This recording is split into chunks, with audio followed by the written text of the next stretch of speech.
Welcome to episode 74 of Published. Today we're joined by Lindsey Clark, an editor at Greenleaf Book Group, to talk about creative burnout and how to overcome it. Welcome to Published, a podcast by Greenleaf Book Group, where we'll discuss the ins and outs of the publishing industry, from writing a book and finding the right publisher to gearing up for a book launch. And now, here's your host, Greenleaf Book Group CEO, Tanya Hall. Welcome back to Published. For creative people, the work never stops. Even when you're away from the writing desk, you're never safe from an epiphany in the shower or a brilliant thought you have to scribble down before you fall asleep. This only becomes more complicated for authors developing a book. Now, suddenly there are deadlines to manage, events to schedule, designs to choose, marketing copy, and social media captions to write, often all on top of another job. Because it's so difficult to escape work and the stressors that come with it, writers are especially prone to burnout. Beyond slowing productivity, burnout is harmful to mental health. In this episode, Lindsey will describe the causes and symptoms of burnout and ways to recover from it.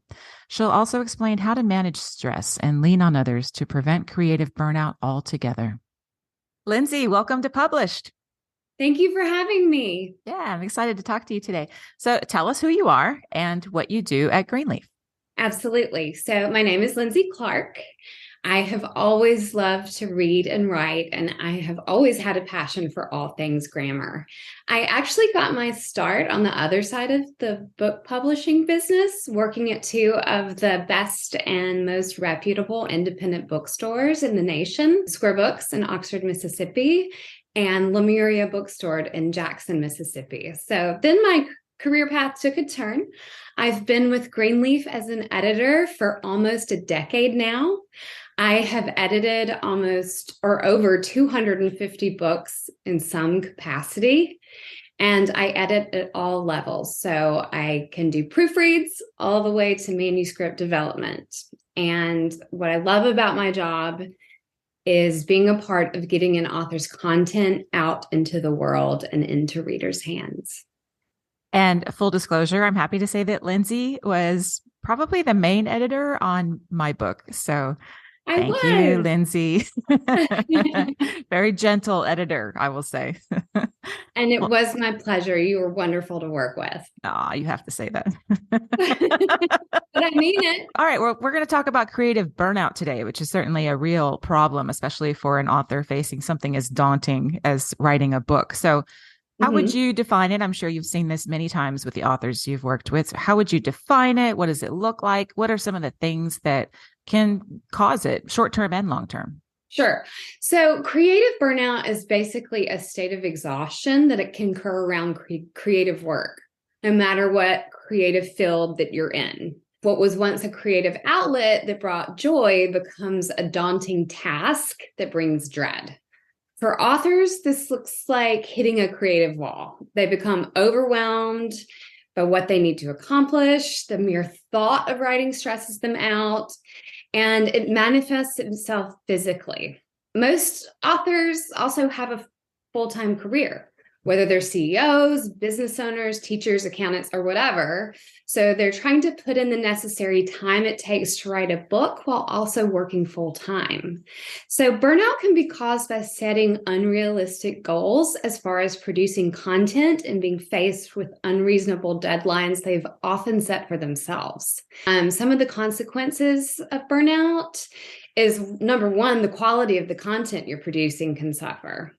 And then there's the physical and mental consequences that can be either short-term or long-term, depending on how and when you address the burnout. If you don't address it, you may feel increasingly hopeless and helpless, and the negative effects may spill out into your every area of your life. So at home, at work, with your friends, socializing, you carry it with you. Yeah, so clearly a very important topic to discuss, because we would hate for anyone to slip into that state. And it's like a death spiral. Yeah, it affects your mental health for sure. Yeah. Now, we hear people talk about writer's block all the time and creative burnout. You know, in my head, that's a level beyond writer's block. But can you speak to the differences between those two concepts and maybe how an author can identify which state they're in? Right. So burnout is definitely more intense. Writer's block is all in your head. You go to write and the words just aren't there. They're not coming.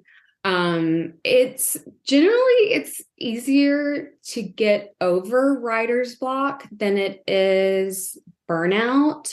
If you just kind of take a step back, read over some of your past written material, or take a walk, or listen to music, get inspired, you can usually get over the writer's block easier, as I said. Burnout, however, manifests itself both mentally and physically, and it's more extreme. If you're experiencing burnout, you're likely feeling excessive stress, fatigue, insomnia, sadness, anger, irritability. Imposter syndrome is another sign of burnout. I mean, we all experience stress and fatigue, and we all have nights when we can't sleep. But if you have burnout, the dial on these symptoms will be turned up. There will be a noticeable difference.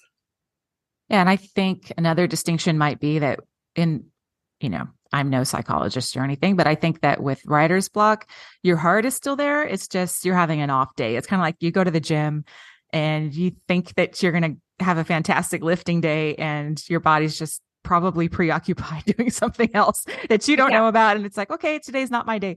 But your heart is still there and you're in it to win it. You're going to try again. And with burnout, there's just no drive. You've just resigned yourself to, I don't have it.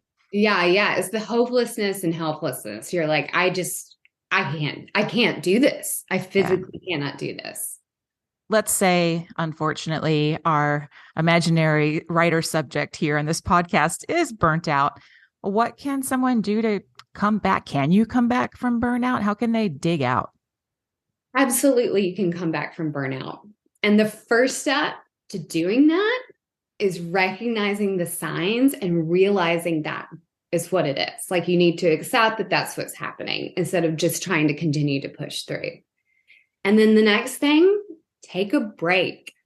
Step away from the content and let yourself rest. And if you can, do some self-care. When you're ready to return to the project and kind of start writing again, maybe change things up for a kind of a reset, like change your environment that you're writing in, or change the time of day that you're writing from morning to night. These little things that you can do to switch things up can offer a reset and kind of bring maybe a fresh perspective to what you're trying to write or what you're trying to do. Another way to come back from it is, instead of trying to be a writer, be an editor for a little while. Go back to the content you've already written and change, make adjustments. This might inspire you to move into writing new content by going back and looking at the stuff that you've already written. You can also reduce the pressure by reevaluating your writing goals and demands.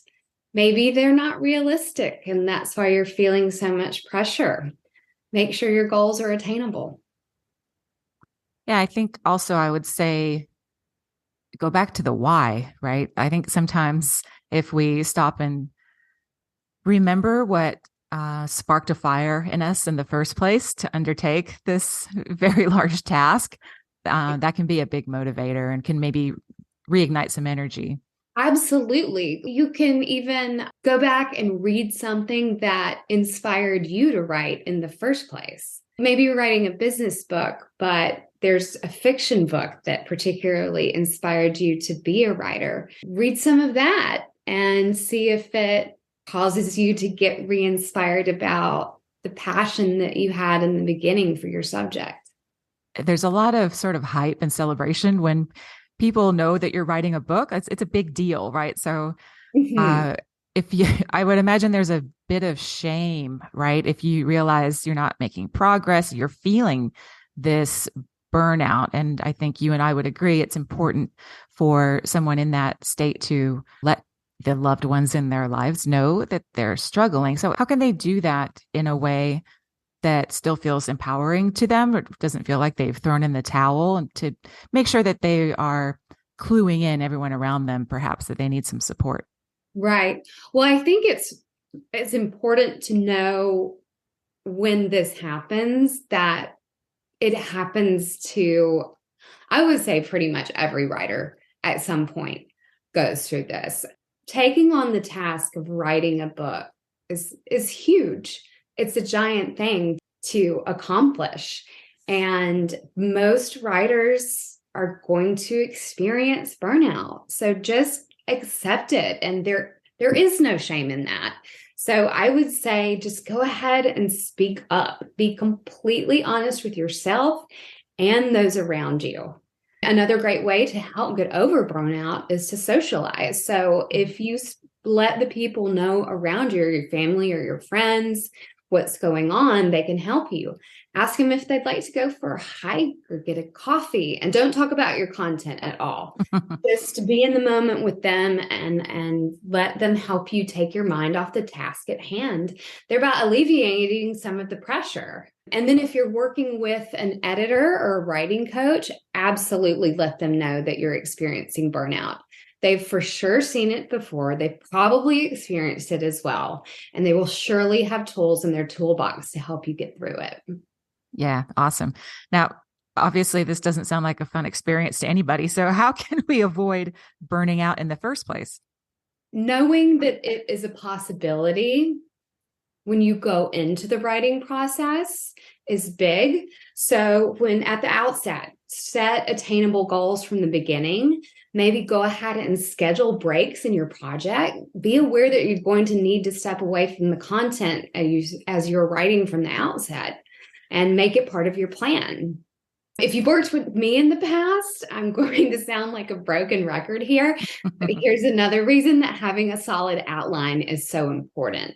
If you have an outline in place, you can move around in the content more freely and focus on the content that you're feeling inspired by and passionate about on any given day. So if you've been writing in chapter 2 all week or whatever, and then you wake up and you're like not feeling inspired about those topics anymore, move to chapter 6 instead and write about that. So I think having an attainable plan in place from the beginning where you have breaks scheduled, and then having a really strong outline that you can move around in the content are 2 really great ways to prevent it. That's great advice. I love the idea of scheduling in some gaps, some spaces to take a break, because you and I work with a lot of go-getters and they come in and it's a race to the finish for no real reason. Absolutely. And that was something I was going to talk about. It's a careful balance, because when I have manuscript development authors come into the process, they are absolutely so gung-ho from the beginning. And so you have to find a way to ride that momentum and yet be sure they're realistic about how much content they can produce in a given time frame. So again, setting attainable goals from the outset of it is of utmost importance. Yeah, great. So as an editor, you specifically, as we've talked about, have seen this and dealt with this with your authors. I'm just speaking to the editor-author relationships. I suppose a lot of our authors are working with an editor. Mm-hmm. How does an editor specifically address the topic of burnout, and how do you start to spot it perhaps with your authors? What are the red flags and what do you do at that point? When we begin this process, we have a plan, right, in place, and we're going to check in ever so often, and we're going to try to hit this goal of a number of words in take it in chunks. And so, some signs that I see is that they will say, oh, I can't hop on a call this week. Let's push it to next week. And then the amount of content begins to dwindle. And so those are some red flags for sure that it's happening. And so I will bring it up and say, hey, how are you feeling about writing? Is it stressing you out? Are you having any of those physical manifestations of burnout? And if we talk through it and I can tell they are, what I tell them is I say, let's take a break. What do you think you need? Do you need a week? Do you need 2 weeks? Why don't we check back in 2 weeks and see how you're feeling? Because I really do think the best thing to do, if you can and are not working on a deadline, is being able to actually take a break and step away from the content for a while. Yeah, I agree. And I suppose there will be some people listening who are, for various reasons, unable to take that break. And in that case, I think I actually ran up against this when I was writing my book, and you and Nathan generously came in and sort of rode shotgun writing a couple of the sections that I just, every time I sat down, I hit a wall and I was like, I don't want to, being a stubborn little brat, and my brain wouldn't let me go forward. And it was an exception in our process, but one that I absolutely needed to get over just the like mental hump of, here are these sections I don't want to write. Well, that's really the great thing. If you're going to write a book, the advantage to having a writing coach or an editor walk with you through it is when you get to those places where you're like, I'm just not feeling it. I don't know what to write. I'm not feeling passionate about this. Your writer or coach or editor can give you prompts, and say, hey, let's write about this for a while, or frame it in a question that you can just answer the question instead of having the pressure of, I have to come up with this all by myself. You have that support there. Yeah. Yeah, exactly. I think that's super helpful for anybody who's unfortunately not enjoying the flexibility of a movable deadline. Absolutely. Absolutely. Which I experience as an editor. I do creative work, and there's a lot of writing that it entails. And when I do feel that overwhelm and feeling a little bit burned out, and I still have to meet my deadline, I know that just sitting at my computer and trying to force it, I'm just going to be sitting there all day, and I'm not going to get there. So when I'm experiencing that, if I can take a walk around the block or run down to the coffee shop and get myself a treat and a cup of coffee, get out of the house for a second, and then come back and actually pick up my computer, take it to the back porch, have my little treat there. And it's kind of hit a refresh. And then, I can make it through and hit that deadline. And then I always reward myself at the end of the day when I've hit that deadline, the nice glass of wine, and go to bed early, because I cannot stress the importance of rest when you are feeling burnout. Reward yourself with those little things. That's gonna help you get through it. Yeah, I mean, you said rest, and you were talking about going to the coffee shop and doing this, that, and the other. And I'm thinking I would just take a nap. and that might be what works for some people. That's what I do for me, get myself a little treat. If you need to lay down for 20, 30 minutes, an hour and take a nap, do that. Absolutely. Well, I assume some folks who are listening to this today maybe Googled it and are experiencing this creative burnout right now. So what is your advice to those people? The people that are experiencing right now. They're in it. They're in it. Back off. Give yourself the time you need. Read something that inspires you, perhaps something that inspired you to want to be a writer in the first place. A book that I always recommend to my manuscript development authors is a great book that actually provides tools for preventing burnout. And it's Bird by Anne Lamott. Have you ever read it, Donna? I have. I was given it when I had burnout. Yes, it's so good. It's a guide to how to become a successful writer by taking things one small step at a time. And instead of focusing on the big picture, which can be overwhelming, you're just taking one thing at a time. I love that. That's a great recommendation. Yeah. I'll make sure that's in the show notes.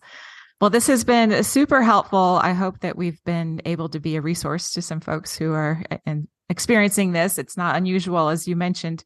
Any parting thoughts or words of wisdom for our listeners? Sure. If you're a writer, experiencing burnout is highly likely. It's totally normal. If you begin your writing project with this knowledge and you're aware of the signs of burnout, you can recognize them when they begin and go ahead and take steps to alleviate burnout before it gets too bad. Go ahead and take that break. Yeah, give yourself the grace for sure. Exactly. It's a big thing to take on, but if you take it bird by bird, be successful for sure. Yeah, I think one more piece of advice that I would add, just having gone through the experience, is if you can visualize the end, if you can imagine that moment where you open your box of books for the first time and you lay your hands on this thing that was vexing you for so long, but it's this amazing accomplishment. That moment is so powerful. I think being able to turn to a mental image like that and sort of live through it can just give you like a boost of adrenaline and give you, it's going back to the why, right? Like the payoff is there. Yeah. Keep your eye on the prize. You got it. Well, Lindsey, thank you so much for joining us today. You were great. Thank you so much for having me, Tanya. This has been a pleasure. That's it for our episode today with Lindsey. We hope you enjoyed learning about creative burnout and how to manage stress. For notes and resources from today's show, go to greenleafbookgroup.com/episode 74.